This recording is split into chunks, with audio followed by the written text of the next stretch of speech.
Hello' guys, যদিহে আপোনালোকে এতিয়ালৈকে ADR কাৰণে কোনো ধৰণৰ প্ৰিপেৰেশ্যন কৰা নাই বা আগতে যিবোৰ ADR হৈ গৈছে তাত কোনো ধৰণৰ প্ৰিপেৰেশ্যন নকৰাকৈ পৰীক্ষা দিবলৈ গৈছে, গতিকে এইটো ভিডিঅ' আপোনালোকৰ বাবে কেনেকৈ আপোনালোকে জিৰ'ৰ পৰা ষ্টাৰ্ট কৰিব, অৰ্থাৎ যদিহে আপোনালোকৰ প্ৰিপেৰেশ্যন জিৰ' তেন্তে আপোনালোকে কেনেকৈ ষ্টাৰ্ট কৰিব বা ক'ৰ পৰা ষ্টাৰ্ট কৰিব, কেনেকৈ পঢ়িব, তাৰ লগতে কি কি বুকছ লাগিব আপোনালোকক, সকলোবোৰ বিষয়ে এই ভিডিঅ'টোত ডিছকাছ কৰিম। গতিকে ভিডিঅ'টো শেষলৈকে চাই থাকিব। যদিহে চেনেলটো নতুনকৈ আহিছে চেনেলটো ছাবস্ক্ৰাইব কৰি দিব আগলৈ যদি এনেকুৱা ধৰণৰ ভিডিঅ' চাব বিচাৰে। গতিকে আহক আমি ভিডিঅ'টো আৰম্ভ কৰোঁ। দেখা পাইছে এইটো মই PDF টো বনাই থৈছোঁ, how to prepare from zero' ADR 3.0। যিহেতু ADR 3.0 আহি আছে, ইলেকশ্যনৰ পাছতে এই এক্সামটো কণ্ডাক্ট কৰা হ'ব, গতিকে তাৰ কাৰণে এই ভিডিঅ'টো বনোৱা হৈছে যাতে আপোনালোকে এক্সামটো ক্ৰেক কৰিব পাৰে।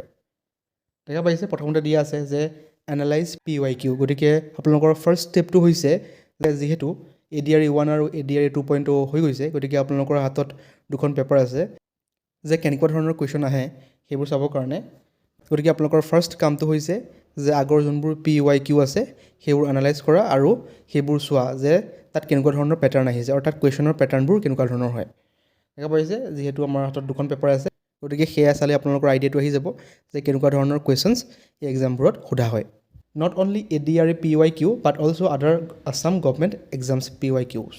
গতিকে আপোনালোকে অনলি ADR যে কুৱেশ্যন পেপাৰ চাব সেইটো নহয়, আপোনালোকৰ মেইন কথাটো হ'ল যে আপোনালোকে ADR কুৱেশ্যন পেপাৰে চাব, তাৰ লগতে বাকী অসমৰ যোনবোৰ গভৰ্ণমেণ্ট এক্সাম হয় তাৰ বিভিন্ন ধৰণৰ পেপাৰ আপোনালোকে ৱেবছাইটত পাই যাব, বা যদিহে নাপায় আপোনালোকে কমেণ্ট কৰিব, মই মোৰ ডেছক্ৰিপশ্যন বক্সত লিংক দি দিম, তাৰ পৰা আপোনালোকে ডাউনলোড কৰি চাব পাৰিব।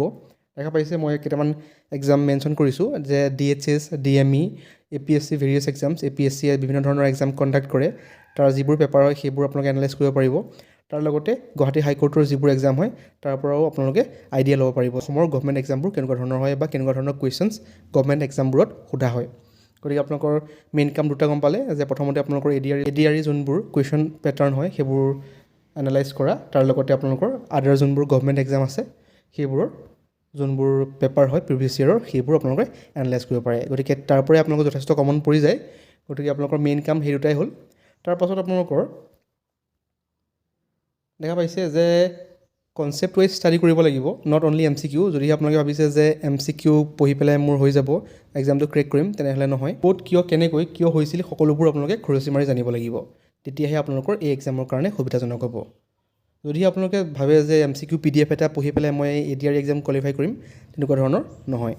গতিকে ফাৰ্ষ্ট আপোনালোকে টপিক এটা বাছি ল'ব, সেই টপিকটোৰ বিষয়ে আজিকালি ইউটিউবতো আহি যায় যে টপিকটো আপোনালোকে মাৰি দিয়ক, তাৰ বিষয়ে যিবোৰ ইনফৰ্মেশ্যন আছে সকলোবোৰ আপোনালোকে সেই ইনফৰ্মেশ্যনবোৰ সেই এটা ভিডিঅ'তে পাই যাব, বা কোনো ধৰণৰ ৱেবছাইট থাকে তাৰ ভিতৰতে আপোনালোকে সকলোবোৰ ইনফৰ্মেশ্যন পাই যাব।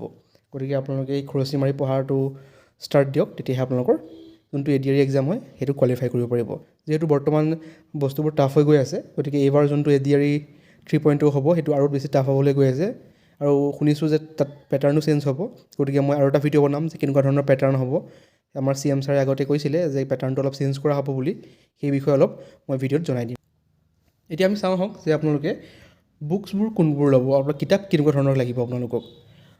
চাব পাৰিছে এইখন লিষ্ট হয় বুকৰ। দেখা পাইছে ফাৰ্ষ্টটো দিয়া আছে যে আছাম ইয়াৰ বুক লেটেষ্ট ভাৰ্জন, অৰ্থাৎ লেটেষ্ট এডিশ্যনখন ল'ব লাগিব আপোনালোকে। যোনবোৰ আগৰ এডিশ্যন আছিলে 25, 24, 23 এইবিলাক ল'লে নহ'ব, যিহেতু আপডেট হৈ থাকে সকলোবোৰ।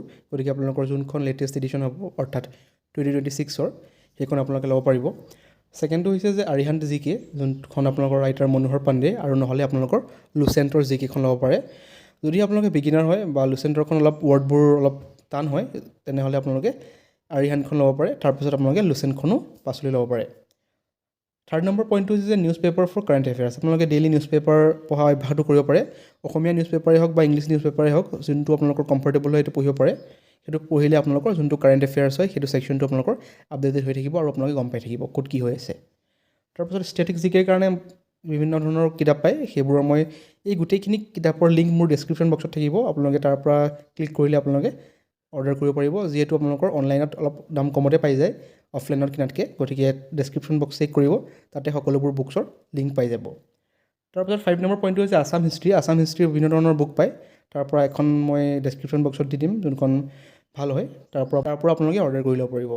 তাৰপিছত ইংলিছ আপোনালোকৰ নিতু সিং মেমৰ বিভিন্ন ধৰণৰ ইংলিছৰ কিতাপ পায়, গ্ৰামাৰৰ পায়, আপোনালোকে তাৰ পৰা বুক ল'ব পাৰিব। মোৰ ডেছক্ৰিপশ্যন বক্সত থাকিব লিংক, তাৰ পৰা লৈ ল'ব পাৰিব। ব্লেক বুক ইংলিছ ভকেবৰ কাৰণে ধুনীয়া কিতাপ হয় এইখন ল'ব পাৰিব আপোনালোকৰ ভকেবুলাৰী বহুত ষ্ট্ৰং হ'ব এইখন চালে তাৰপিছত কোৱান্টিটেটিভ এপ্টিটিউডৰ কাৰণে আপোনালোকৰ ইয়াৰো বিভিন্ন ধৰণৰ বুকছ থাকে কোনো স্পেচিফিক বুক নাই আপোনালোকে এখন ল'লেই হৈ গ'ল মোৰ ডেছক্ৰিপশ্যনত বেষ্ট বুকখন দি দিম তাৰ পৰা আপোনালোকে অৰ্ডাৰ কৰি ল'ব পাৰিব আৰু আপোনালোকৰ কোৱান্টিটেটিভ এপ্টিটিউডৰ কুৱেশ্যনবোৰ SSC CGL আৰু SSC CHSL তাৰ লগতে SSC MTSৰ ধৰণৰ হয় কুৱেশ্যনবোৰ গতিকে আপোনালোকৰ যোনবোৰ বেষ্ট বুক হয় আৰু আপোনালোকৰ বেষ্ট ইউটিউব চেনেলৰ যোনবোৰ বুক পাব্লিছ কৰে ইউটিউব চেনেলবোৰে বৰ্তমান বুক পাব্লিছ কৰিছে তাত যোনবোৰ কুৱেশ্যনছ থাকে তাৰ পৰা আপোনালোকৰ এক্সামবোৰত সোধা দেখা যায় তাৰ লগতে আপোনালোকৰ এটলাছখন আপোনালোকে ল'ব পাৰে বিভিন্ন ধৰণৰ জিঅ'গ্ৰাফিকেল কুৱেশ্যন আহিলে তাৰ পৰা আপোনালোকে সোনকালে তাত লিখিব পাৰিব বা আপোনালোকে জানিব পাৰিব যে ক'ত কোনটো বস্তু আছে বা লোকেশ্যনবোৰ আপোনালোকে মনত ৰাখিব পাৰিব গতিকে এইখিনি হ'ল আপোনালোকৰ বুকৰ লিষ্টখন মোৰ ডেছক্ৰিপশ্যন বক্স চেক কৰিব তাতে আপোনালোকৰ এই সকলোবোৰ বুকছৰ লিংক পাই যাব তাৰপাছত আহিলে আপোনালোকৰ ৰিজনিং আপোনালোকে ইউটিউব চেনেলত পাই যাব যথেষ্ট বহুত ইউটিউব চেনেল আছে আড্ডা 24/7 আছে আৰু তাৰ লগতে বিভিন্ন ধৰণৰ চেনেল আছে তাৰ পৰা আপোনালোকে